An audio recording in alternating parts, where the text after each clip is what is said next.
જય ગજાનંદ, જય માતાજી। આ ધનતેરસના દિવસે આ 4 રાશિના લોકોએ પોતાના ઘરે અથવા તો પોતાના ધંધા ક્ષેત્રની અંદર માતા લક્ષ્મીનું પૂજન બ્રાહ્મણ પાસે કરાવવું જોઈએ ને કરાવવું જ જોઈએ। કારણ કે માતા લક્ષ્મી જે છે એ આ 4 રાશિવાળા લોકો ઉપર વિશેષ કૃપા કરવાના છે।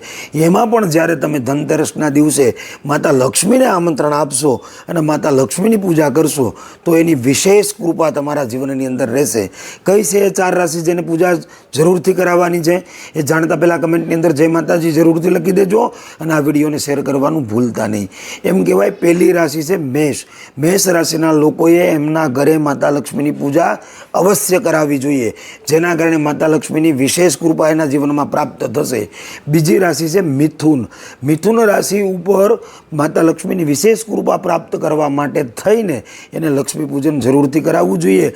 જો એના હટવાયેલા પૈસા હશે તો પાછા આવી જશે, કોઈ પણ જગ્યાએ એના પૈસા ખોટા થઈ ગયા હશે તો પણ એ પૈસા પરત એને મળી જશે અને નવા આવકના સ્ત્રોતો એના જીવનની અંદર ખુલશે।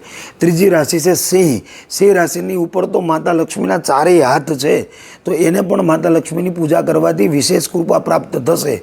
અને ચોથી રાશિ છે કુંભ, તો આ 4 રાશિના લોકો ઉપર માતા લક્ષ્મીની વિશેષ કૃપા રહેવાની છે, તો આ લોકોએ માતા લક્ષ્મીની પૂજા જરૂરથી કરાવવી જોઈએ। જય ગજાનન, જય માતાજી।